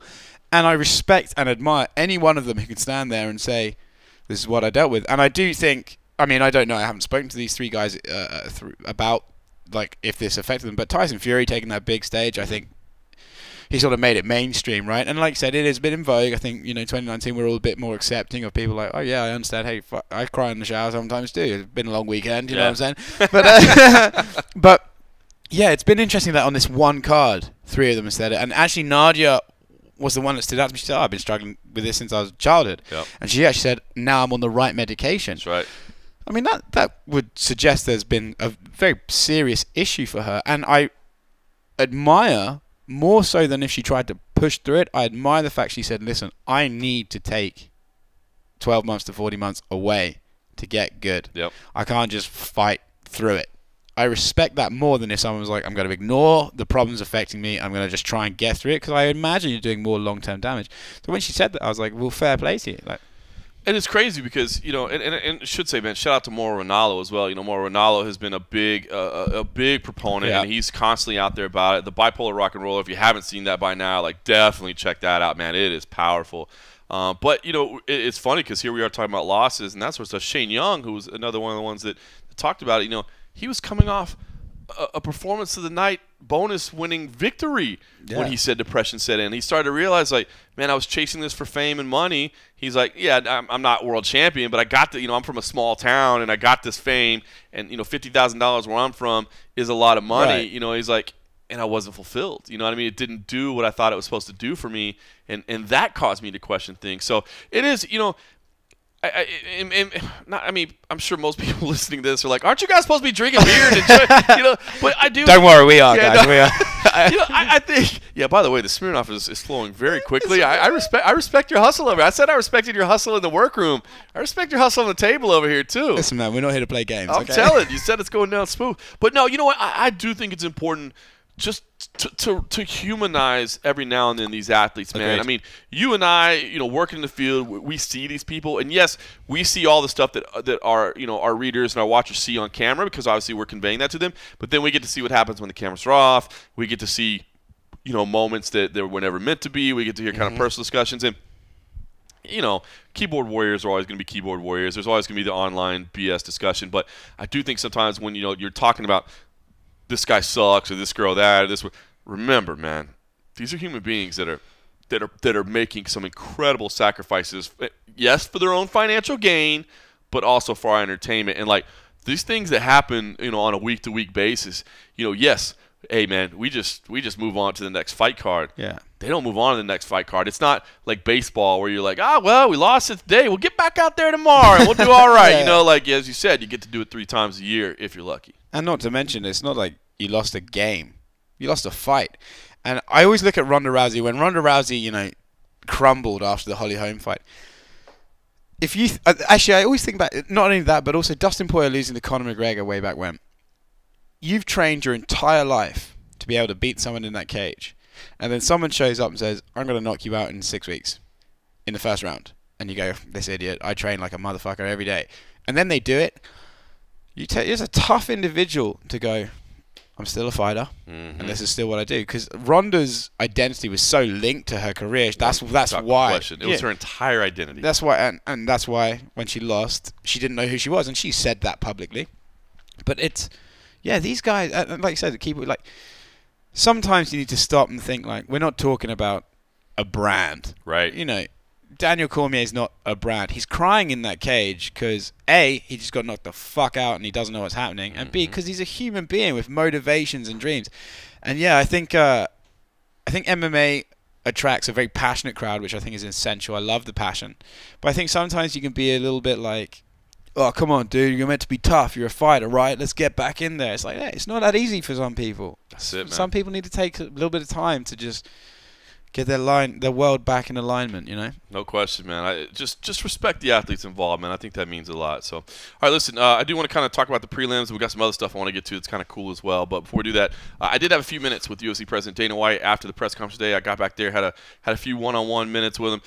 You know, listen, he was a little loopy, he said, from the flight. I'm sure he got stuck with the middle seat. You know, he probably didn't know when. You know, booked late. You know, forgot to click in for the A group. Typical Dana. Typical with the middle seat on the way over. So he didn't break a ton of news, but we did talk about this card and kind of some updates and what's going on. So before we get to the rest of it, let's talk to UFC President Dana White. Dana, this card, I mean, it's sold out in minutes, right? I mean, incredible crowd is going to be on hand. You follow the metrics. Is there one person or one fight that you can point to say this is what moved the tickets? So we got you know, a champion from this country, you know, and you got a rising star from New Zealand. You got a legend in Anderson Silva. You know, Kelvin Gastelum is a great opponent for him because he's, you know, he's always overlooked, but he's a knockout artist, and people know that this is a real fight. You know, you mix all that together, plus, other than that knucklehead that was out there about the top heavy card, you got guys like Cara France, you know, tons of great talent on this card, and that's what sells out in 7 minutes. When you see that happen, I mean, this has been a steady market for you, and you say it's a great market. Give us an idea of the plans for 2019, and when you see an arena sell out that fast, you start saying, you know, maybe we can do a few more dates, maybe we can do a couple more times. Yeah, so basically, if you look at, this is promotion 101, what we're doing right now out here in Australia, and then we sit back, we see what happens on Sunday, see how this whole thing plays out, and then we make our next move and where we go from there. When the idea came together to put Adesanya and Anderson Silva together, I mean, stylistically, it's incredible, right? But were there any concerns like, man, Anderson's getting up there, we haven't seen him in a while, is he okay with this younger cat? No, it depends on one thing and one thing only. When I sat in a room with Anderson Silva and offered him the fight, and he's like, okay, but what's in it for me? What's in it for this fight? I said, you'll be the #1 contender. He said, I'm in. I want the belt back. And I love that. I respect it so much. And that's when you know whether a guy, listen, if Anderson Silva was like, listen, I'm just looking for a guy for a paycheck, you know, I'm getting up there, I don't want to fight tough guys anymore, this isn't the place for you. There's plenty of places out there. When you've seen, when guys, that's their attitude, we let them go, and we let them go fight wherever they want to. This isn't the place for that, and Anderson Silva isn't that guy, and I love that about him. Whitaker, you know, you touched on it a little bit up there. He's not a big braggadocio, trash-talking guy, but what he's done, his run, the wins over Yoel Romero, it's incredible. What do you think it's going to take for him to catch, so to speak, to start getting recognition as, you know, one of the best fighters in the sport? Listen, Chuck Liddell didn't become a big star overnight, neither did Anderson Silva and many, many other fighters. You know, when you have that type of personality that's very low, he's just like Chuck and he's just like Anderson. You just have to keep doing your work, man. Keep doing your work, keep beating people, keep knocking people out, and eventually everybody opens their eyes and goes, wow, this guy's great. You can't dictate what happens on Sunday morning, but a lot of people in this region, they're saying, boy, if Whitaker wins, if Adesanya wins, wouldn't that be an amazing fight? So I want to think, you know, you can't look ahead, but if that fight comes together, I mean, do you think that's big enough that it could, you know, revisit a stadium, do something that big down here? That fight's massive. I mean, if that happens, that fight's massive. So we'll see what happens on Sunday, and we'll go from there. Let's get a couple quick big fight updates. Everybody wants to see Cowboy against Conor. You know it. They want it. When's it going to happen? What's it going to do? Yeah, I don't know. You know, I'd like to see Conor fight this summer. So those two want to fight each other. They've both earned it. Cowboys fought anybody we've ever put against them. You know, we throw this young killer Hernandez at him. Cowboy's the underdog. He goes in and you know, does it the way he did it. And then Conor's fought everybody. If these two want to fight, I'm down. Khabib's team, and by Khabib's team, I believe Abdelaziz is saying, like, they don't think Tony Ferguson deserves the next shot at that title. What do you think? I mean, you've said that Tony deserves it. Are you still in that camp that needs to be the fight that's next for Khabib? Of course Tony deserves it, and he's the #1 contender. He's the guy. That's the fight. That's the fight. Any idea when it might happen? And I wonder, it's kind of a weird situation with Khabib saying, you know, I'm off suspension, but I'm not going to wait till my teammates are off. I mean, if he does that, do you get in a position where you got to start thinking interim title or stripping or something along those lines? Well, I hear these things, but Khabib hasn't told me that. I hear these things in the media and things like that. I haven't heard it from Khabib. So when we talk, we'll figure it out and we'll see what happens. Dustin Poirier is out there just begging for a fight. That man's on a tear. What's the plan for Dustin Poirier? Yeah, I talked to him too. He's fired up and he wants a shot too. You know, the problem is, and it's a good problem to have, that division is so stacked. It's the same thing with the middleweight division. If you look at the middleweight division and the 55-pound division from the champion all the way down to number 10, it's ridiculous. So you're going to have a lot of guys, you know, wanting that title shot, and that's a great thing. You going to put something together for Dustin soon? Or do you Yeah. We'll get Dustin out there. Cool. A guy from down here, Alex Volkanovski, has been making the rounds this week. You know, he's saying, I'll take Holloway, I'll take Aldo, I'll take Edgar. Give me something big. What do you got lined up for him? Love this kid. Just came off a big win off a guy I respect very much in Chad Mendez, and we're going to get him something good. I know he's looking for things that just make him go this way, and we'll get him what he wants. Any hint on that? No, but we'll get him what he wants. Fair enough. You know, you've been asked over and over about the flyweights, and you even talked about it today. I just want to ask you, I guess, a different way. Is there a date? You know what I mean? Everybody says, have you made a decision? Have you made a decision? No, we haven't. Is there a date that you say, because even Henry Cejudo's walking around saying, I don't know what's happening, and I wish I did know what's happening. Do you have a date, a plan in mind to say, man, we've got to have this thing figured out by No, so? I don't, and nobody needs to know what's happening. Listen, when we're ready to say one way or the other, or if we were doing something, we'd come out with a press release. You know, nothing has been said. This has all been speculation because of what we're doing. You know, we've been letting guys go. But yeah, there's no decisions made. Believe me, when there's time to make a decision, we will let you know.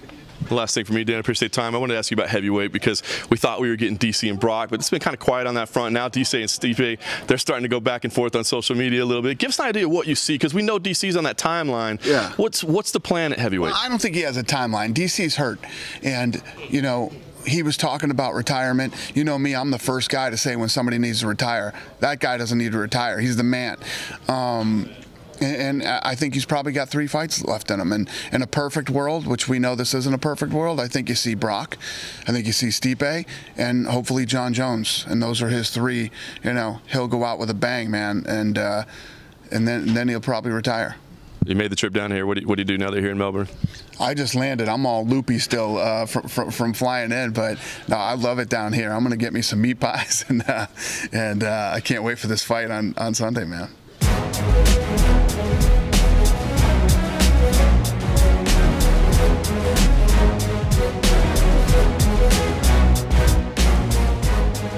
All right, that was UFC President Dana White again defending his top heavy card. It is top heavy, but that's his job. Nobody's job is to tell you that their product is, you know, has some holes or whatever.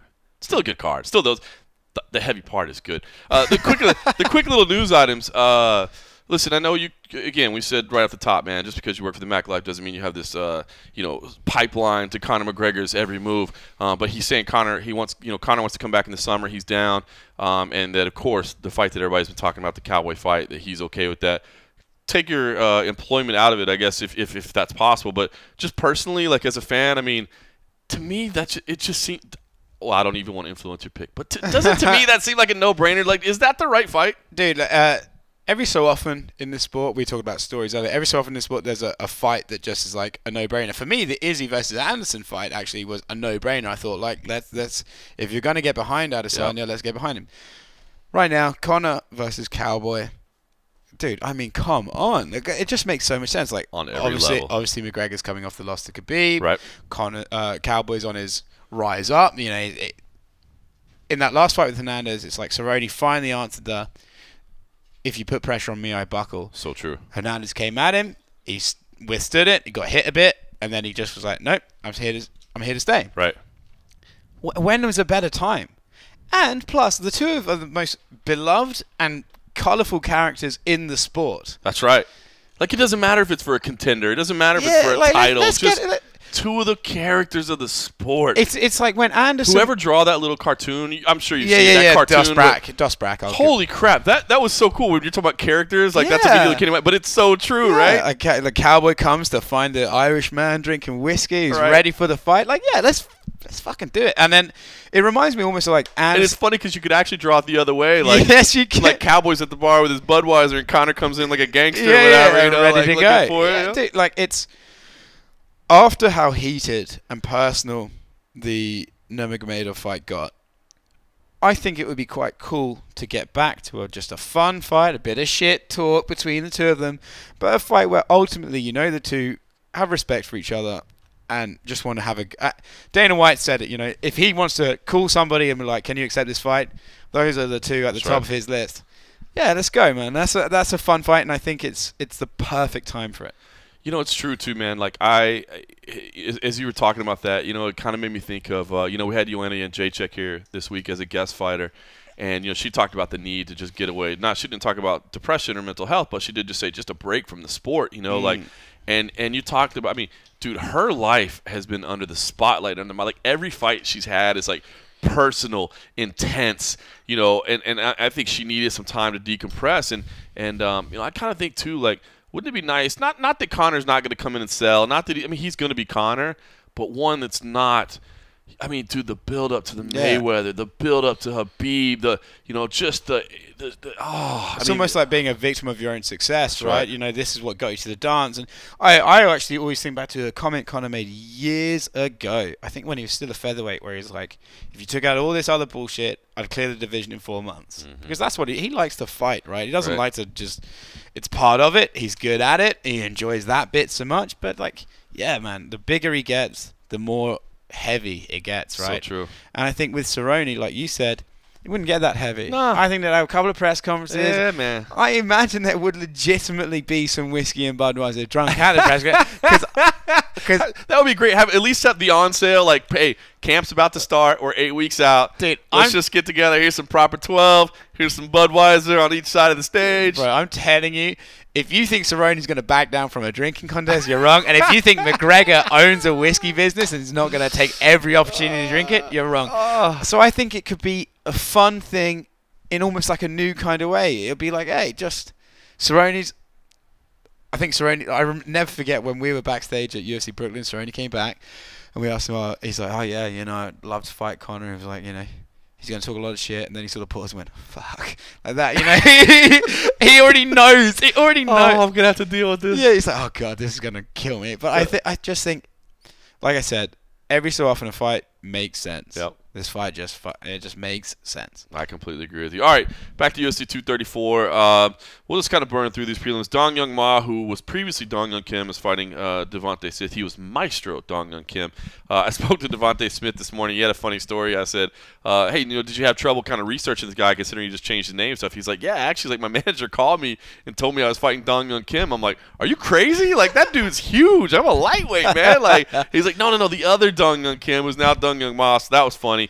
Austin Arnett is here against Shane Young. You know, I thought was amazing and talking about his story. Meanwhile, Austin Arnett, you know, just picked up his first UFC win. So, you know, two guys, and it was funny because both guys said that, which is random because these guys aren't like at the top of the division, and both guys were like, I kind of looked at the other guys like, that'd be a great fight, you know. And now they're together. Kai Kara France. A lot of people here in Australia are high on Kai Kara France. He had an incredible debut, and man, the way he carries himself is awesome. His you know, just his demeanor and this professionalism is incredible, and the way he fights is great too. Against Raulian Paiva, who if you didn't watch the Brazilian Contender Series, completely understand, but had a great fight to get in, kind of showed who he is, has this amazing record of 18-1, and who I didn't know. But because I was asking him, like, dude, here you are debuting in the flyweight division. Like, we don't even know what's happening in the flyweight division. He's like, yeah, actually, that's the first time I ever fought at 125. He was like, I'm a bantamweight, and they didn't have any bantamweight openings. So he's like, I went to 125 for that. I was like, oh, okay, so you're good. So pretty impressive. Teruto Ishihara is here. Teruto Ishihara, look, I know it's not politically correct to say my bitches, and I think now he says my ladies. But I still love his swagger. I saw him earlier this week. He's got short hair now, but he's still got swag against Kyung Ho Kang. That's all on the ESPN prelims. Bring back the bitches. Okay, it's fine. Just deal with it. Fucking deal with it. That's all on ESPN, which is cool, man.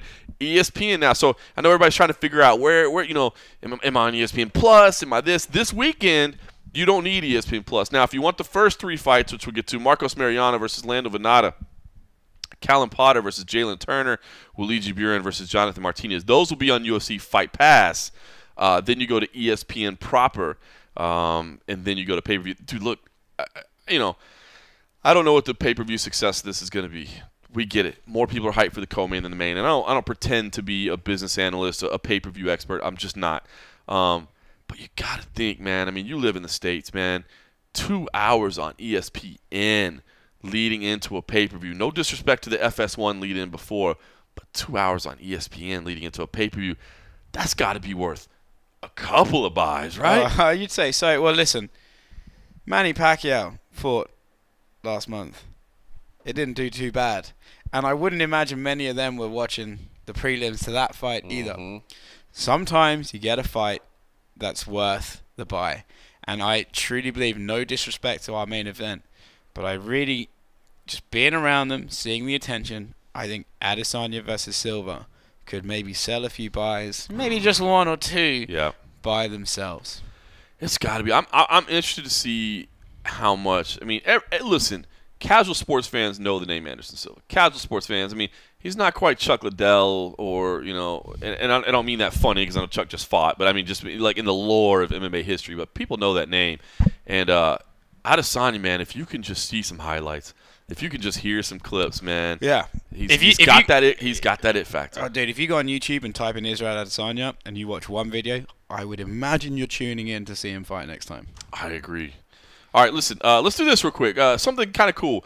Cole Coffey, who could not be here, he actually went out and did some producing on his own, and he got a hold of our man Simon Head out there in England. Simon Head and our buddy Abby Subban, of course, they were out there at this Bellator press conference. Paul Daley and Michael Venom Page, the entertainment era was evident in Paul Daley and Michael Venom Page. The press conference was so big, basically, like so crazy intense, that they ended up not facing them off. They were supposed to do a face-off, and I think Scott Coker kind of hit the override button and said, "Hey, man, veto on that. We don't need this. We don't need the security issue." So Cole Coffey said, "You know what? We know our man Simon Head was there. Let's get his take on it." So Simon Head actually has a couple of minutes here, kind of explaining what the day was like out there in merry old England, and shares a little bit of his interviews with those guys. So let's hear a little bit about Bellator. That's right, from the February warmth of Las Vegas, Nevada, and the probably not too shabby weather down under in Melbourne, we now throw to yours truly, Simon Head, in England, the home of terrible weather, of snow, rain, where the skies are always grey and the storm clouds are never far away. And they certainly weren't too far away in London this week, when Abby Subban and I went to the Bellator MMA press conference at Viacom's UK HQ in Camden, London. Now, that press conference was split into 2 halves. So what we had in the first half was a bit of promotion for Bellator's newly launched European series, where they're going to hold a load of events on European time zones, on European soil, largely featuring the best European fighters they can get their hands on. Patricky Pitbull's been flown over from Brazil to compete in the main event this Saturday night in Newcastle for the inaugural event. He's taking on Britain's Ryan Scope, who's 11-1 and unbeaten as 155 pounds. That's going to be a good test for Ryan Scope. If he can step up to Pitbull's level and even get a win, then that's going to be an absolutely huge night for him. Terry Brazier, the 2-division BAMMA champion, he's taking on Chris Bungard, who comes out of the same training camp as UFC light heavyweight Paul Craig. That'll be one to watch. And keep an eye out too for Fabian Edwards versus Lee Chadwick. Chadwick is an absolute tank of a man at 185 pounds. He's the former Cage Warriors middleweight champion. He'll be facing Fabian Edwards, who's the younger brother of Leon Rocky Edwards and is an absolute monster at 185. He's got some serious knockout power. He's got sneaky good submissions. And if he can put Lee Chadwick away, then I think we're going to see big, big things from him in the not too distant future. The co-main event features reality TV star turned mixed martial artist Aaron Chalmers. Now, Aaron Chalmers was best known for drinking lots of frosty beverages, guys. That might be something you're familiar with. He used to drink lots of frosty beverages and then make the acquaintance of members of the opposite sex on the MTV show Geordie Shore. He's a professional party animal, basically, and him and his mates up there in Newcastle became something of a cult TV hit here in the UK. He's decided to swap the disco lights for the bright lights of the Bellator cage, and he's 4-0, having worked his way up through BAMMA and then been snapped up by Bellator.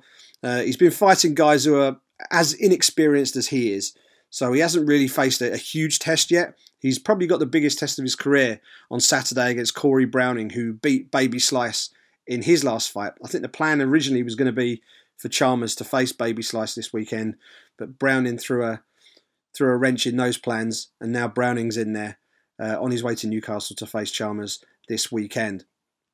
It's going to be a very interesting event. It should be a pretty good event. I think the crowd up in Newcastle is always up for it. And the fight card is packed with British fighting talent. It should be an entertaining way to kick off that European series.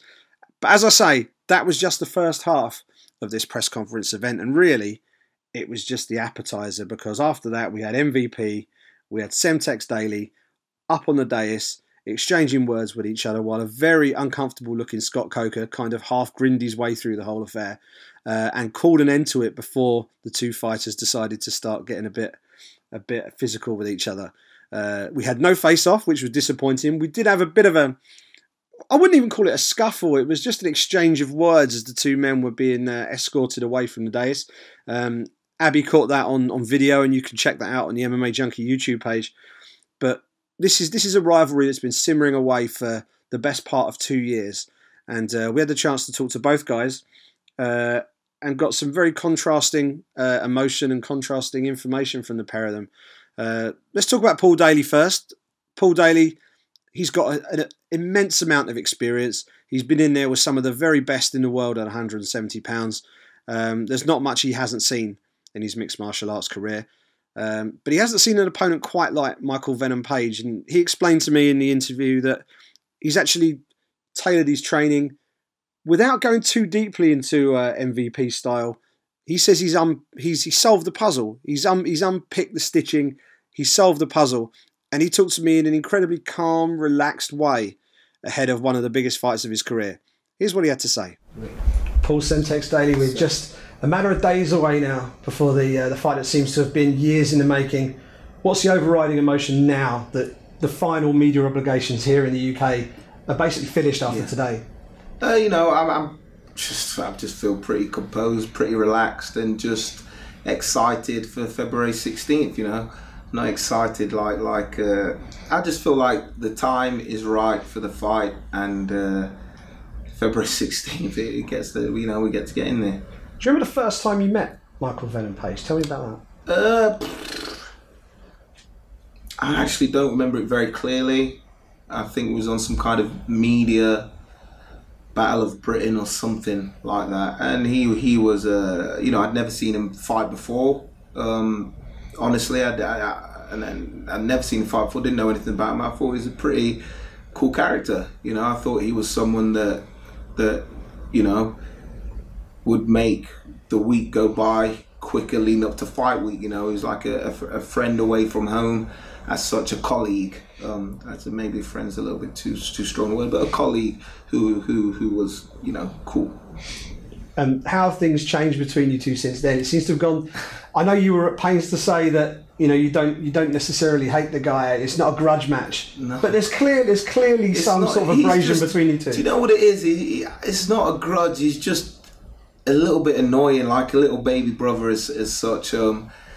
Not a grudge. I don't dislike him. I don't hate him. There's nothing towards him. This is not a match that I'm going to fight up for. I'm going to be shouting in front of his face. That kind of tension there. I think that is not my approach to this fight. And because I just don't feel that way. I feel like he's asked for the fight. I was busy with other stuff, trying to hit my own goals and fight the people I wanted to fight. And now the time's right to make the fight. And it's kind of it's not really, it doesn't mean as much to me as it does to him. Like, he thinks I've been trying to avoid the fight. But when I signed it, I wasn't jumping up and down. I'm like, if he wants it, he can have it. It's not such an issue for me. And February 16th, like I said, we get to fight. And I was saying, look, we're going to fight now, mate. Like, this is it. You've got what you've asked for. I hope you're ready. That's it.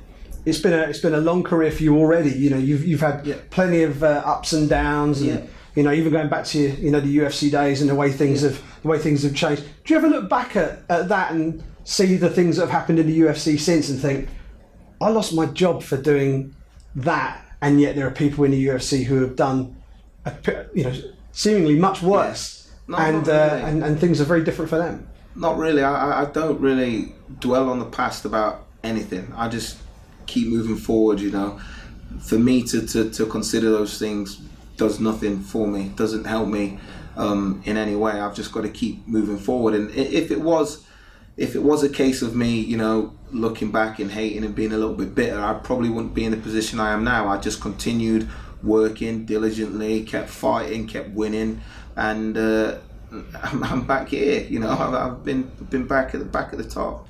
It's a huge fight for the United Kingdom. Yeah.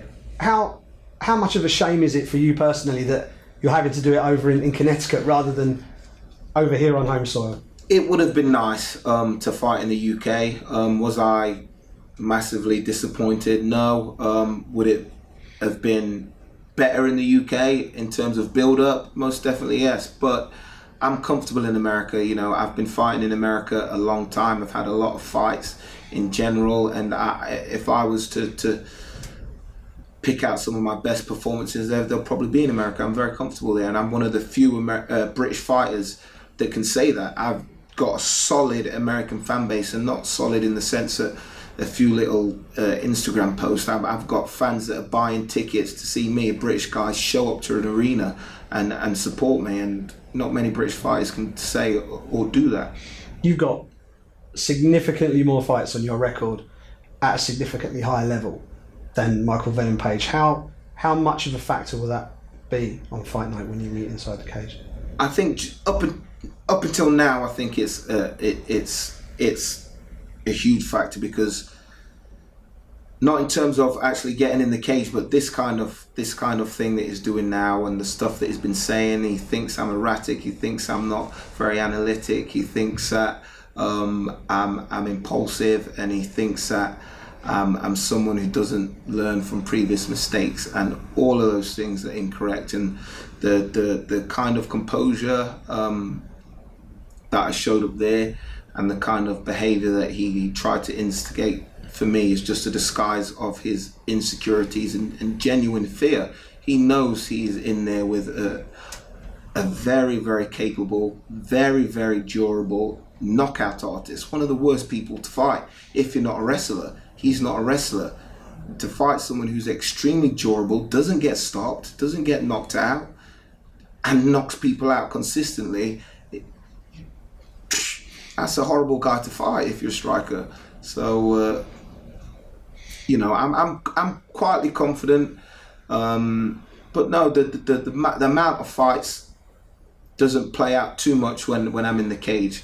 It's having the experience prior to getting in the cage, and things that I'm doing in camp now that will be decisive when we get in the cage on February 16th. How do you prepare for a guy like Michael? Because there aren't that many fighters out there who have the sort of fighting style that he has. Michael kind of gave me the clue to how to prepare for him, and in essence, it's not to prepare for him. I'm not going to bring a guy in from sparring to dance and jig and do the break dancing, because you know you can't get that combination in a fighter. That is unique to Mike. But what is Michael Page? If you go back on YouTube and you see everything, his trouser kickboxing, he's a light contact fighter.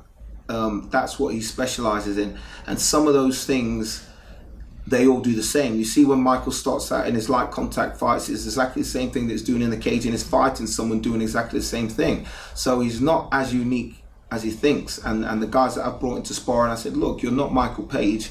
I want you to fight like you're on those mats, like you're in a leisure centre fighting, point scoring fighting, because that is what he is. And that's part of the illusion that I think people have bought into. He doesn't dance when he throws a punch. That's a distraction. And the bouncing back and forward motion, that is to unsettle you and to slide in so he can get his right hand. And I know that now because I've sparred these light contact fighters. I'm extremely well prepared for this fight, and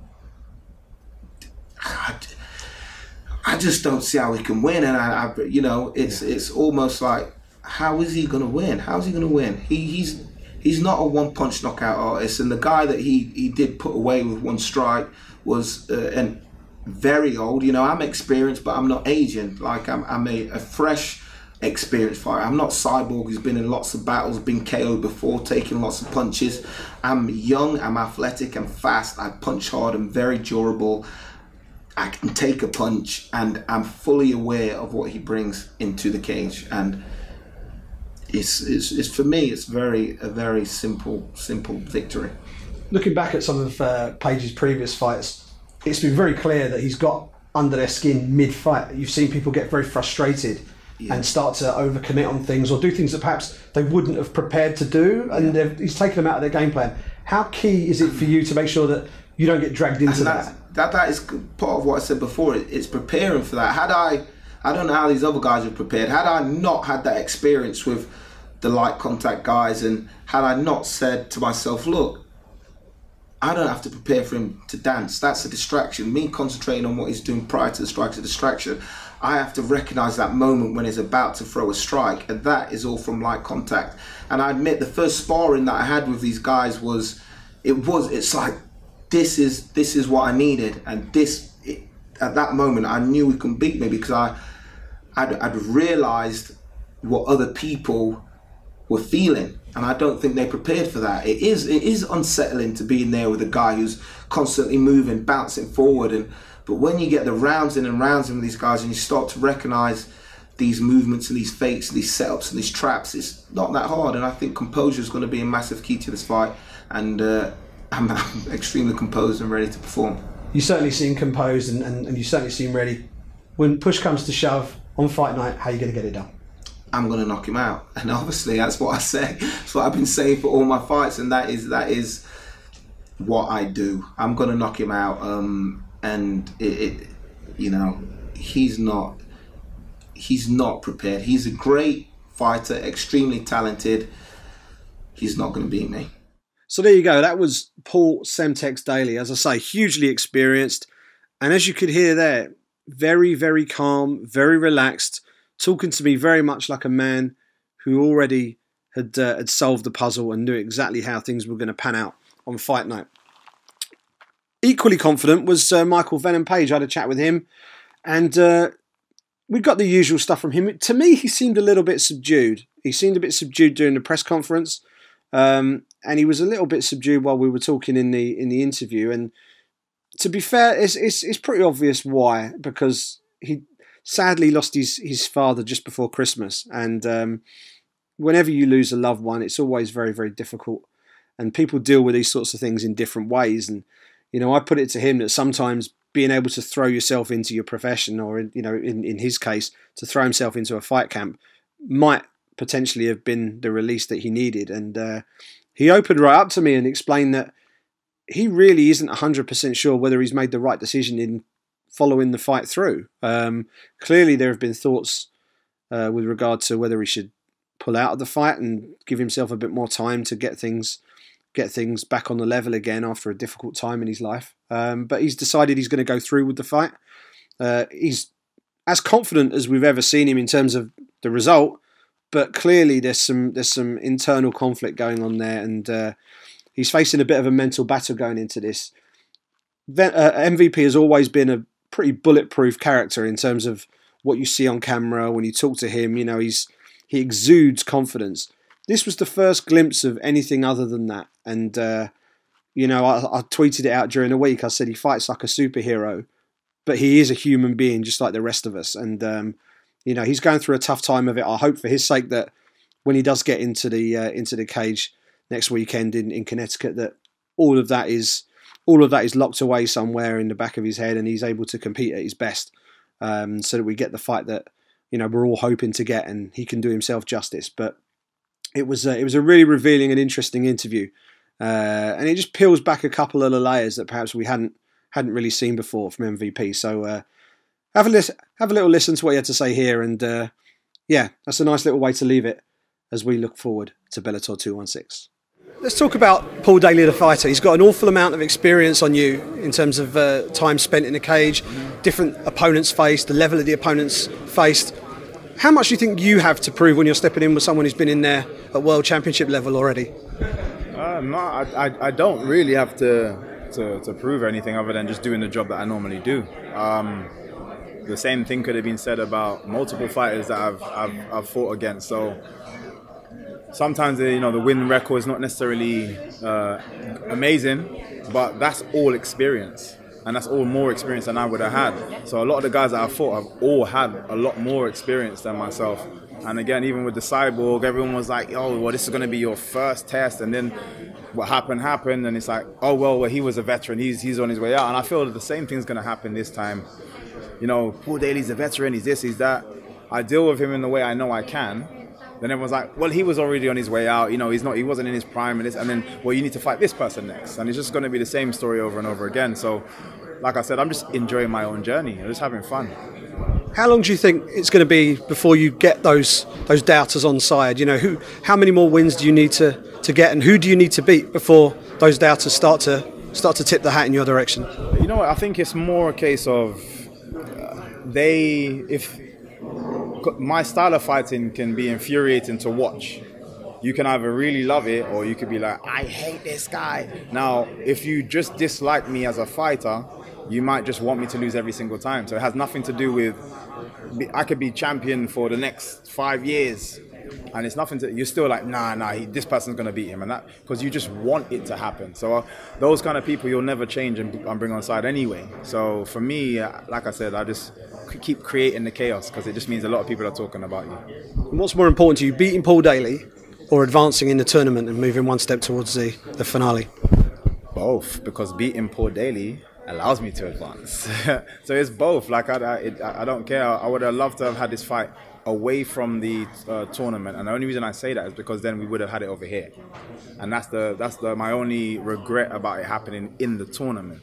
The tournament's just something else. It's just another something to promote out there, something that, you know, is great that Bellator is even able to organize and put on. So I'm happy. I'm happy about that. But for me, the first things first, beat Paul Daley, then advance, and then focus on Douglas Lima, who's next. The last one, I know you've been going through some difficult times away from the cage.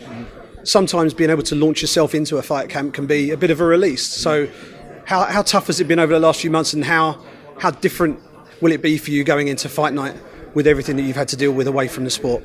Yeah, it's horrible. I've never been put in this situation before.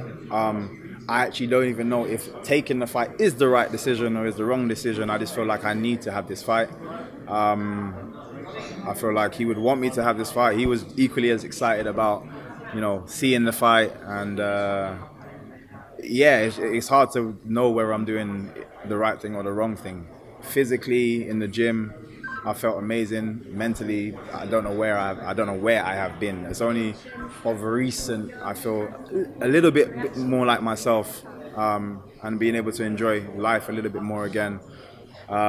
So yeah, it's been, I've just never been put in this situation before. It's been very difficult. So I'll let you know after the fight. Ask me again.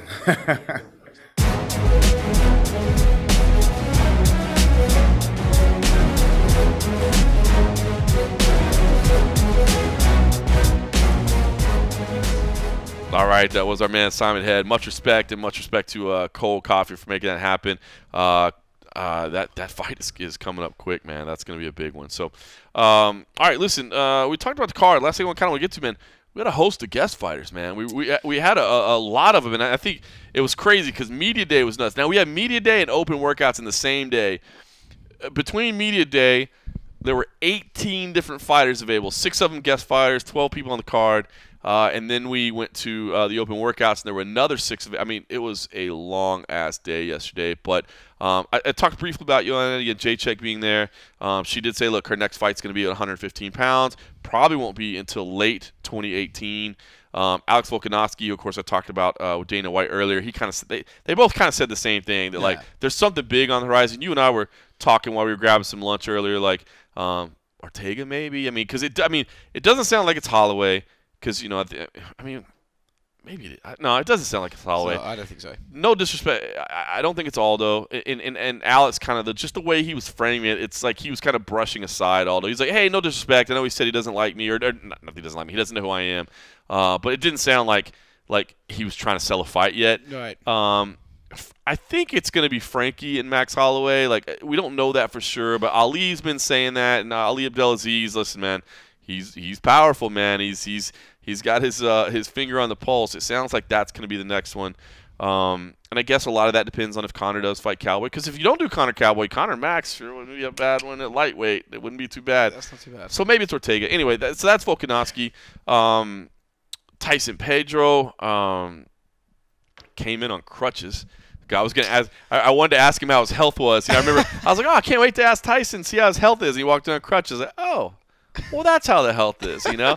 Jake Matthews was there. You know, he said, listen, you know, I just had a kid. That's why I'm taking some time off. Yeah, I'm bummed about the loss I had, but, you know, I had a lot of great wins as well. Tai Tuivasa was holding court. He does not like Justin Willis.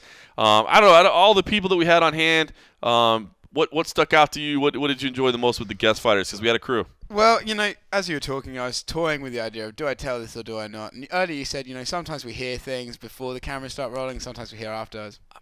I mean, that's what we're here for. That's what we're here for. Tai Tuivasa was talking about Justin Willis before he went on camera. Listen, he can say that he didn't say it, but I heard the man say, I'm going to break his jaw and then I'm going to fuck his mouth. No, listen. As far as insults go, that's a strong one. That's pretty heavy. That's a strong one, man. Pretty intense. Yeah, listen, you know, so this Tai Tuivasa rivalry dates back to Justin Willis and Mark Hunt and everything that happened there. And Justin Willis, I think, kind of had some things to say. Yeah, it got a bit like regional. I think Justin Willis maybe sort of mentioned his own racist background versus Tai's and the Aboriginal background. Exactly, and Tuivasa, he kept trying not to get into it, but it clearly pissed him off. Tai does not like this guy. Tai, and look, I try not to go for the cheap sell. You know, I try, but at the same time, I was like, are you basically saying you'd fight this guy like in the cage or not? He's like on site. On site. You know how I go. I mean, so listen. Tai Tuivasa. Okay, we're sitting here talking about great fights with Robert Whittaker and Kelvin Gastelum, but it's still entertainment era. We still like to have a little grudge match. And Tai Tuivasa versus Justin Willis. I like Curtis Blades against Justin Willis. I do. No disrespect to Justin Willis. I think Curtis Blades is, you know, a cut above right now. I would agree. But even, you know, coming off a loss, man, Tuivasa Willis. I think that could headline a fight night down here. Well, dude, Tai said he'd take him off a loss, and you know, we talk about the entertainment era. We talk about this and that, and there's so many, you know, offstructs from that. But sometimes it's just really cool to put this guy and this guy into a cage and just let them have a go. And I really think, dude, Tai is an intimidating guy. Yep. This is the first time I've met him. He's a big guy. Very big. And everything about him screams, oh, yeah, I'd punch you if I felt like it. So true. That's basically what you get from him. And so to see him actually pissed off at someone, I'd be interested in seeing what happened. I would too, man. I think they got to put that fight together at some point. Hopefully, the UFC matchmakers are paying attention and they'll cash in on that rivalry, man. Because I think it would get some views. They need a bit of more security at the press conferences and the weigh-ins, though. They would definitely want some security there. So that was good. The other thing too I took from that, and I took not only from the conversation with Tai Tuivasa, but Tyson Pedro. You know, those are two guys that mean a lot to this market, and I've had an opportunity to talk to them a lot over the years. I've spoken to them both frequently, and they're both coming off pretty disappointing losses. I did feel that both of them kind of took it seriously, and like, even though they're kind of known for being, hey, we're kind of laid back, we're fun, you know, we're happy-go-lucky kind of dudes, you know, I get the feeling that both of them kind of were like, hey, those kind of opened our eyes, man. Like, if we want to accomplish what we think we can accomplish, what we think we're capable of doing, we got to step up. And that's encouraging, man, because I think both those guys are incredibly talented dudes. Look, last thing for me, man, I will say, and it got brought up at the press conference today. Unfortunately, Dana didn't have an answer on it, and I kind of thought that might be the case. But I will say, Dan Kelly not getting his final fight here, not getting a retirement fight here, to me, just a swing and a miss by the UFC. And I get it, man. I you know, Dan Kelly is not the greatest UFC fighter of all time, but dude, and I've been down here a lot, man. He means a lot to this market. He means a lot to this country. He means a lot to MMA fans in this area. And of course, you know, he means a lot to some of the people on the card as well, man, that have a lot of respect for him. And I get that MMA is not necessarily a game of charity. And it is a little scary to say, like, I just want to walk out one more time. But the guy wants to walk out with his son who has, you know, some needs and that sort of thing. I mean, it's just, to me, you know, you talked about stories that are told over and over. You know, like, it just, to me, would have been the perfect ride into the sunset. And maybe they thought matchmaking him favorably was going to be too hard because he is an older dude whose knees are, you know, held together by duct tape or whatever. Yeah. You know, I mean, like, I understand the concerns. I understand the concerns, but I don't know, man. I know this isn't a sport of, like I said, just sending people out there for fairy tale stuff, but I just feel like it could have been done. Listen, man, if Anderson Silva can get a title shot in 2019, Dan Kelly can get a retirement fight on a preliminary card in Melbourne. Right? You know what I mean? Like, that's what I'm saying. Like, and again, no disrespect to the athletes on this card, but I would argue Dan Kelly would be more well-known and more successful and still more able than a couple of the other names on this card. Definitely more well-known. Definitely would have gotten media. Would have gotten incredible local media coverage. And I guess, you know, the argument against it would be, well, we're already sold out anyway. We have no tickets to sell, so why do we care about local coverage? But I don't know, man. I felt like it was a miss. Oh, man, for me, it's just like, again, we talked about fights that are no-brainers, like Conor and Cowboy. Mm-hmm. Fuck, man. Give the guy a retirement fight. Really, like, it's not... Like, I honestly... as you nailed it. Swing and a miss. Swing and a miss. Yeah. The only disappointment, man, I wish I would have seen that happen. I wish I would have seen it come together. But it didn't. But what did come together is this fantastic podcast while the sun is still out. Can you believe it? We may actually go get to enjoy a little bit of this fresh air and sunshine before. If I may be so bold. Yes. That looks like drinking weather. Yes, it does. Yes, it does. And I think we should take advantage of that. So, hey, everybody else, thanks for listening.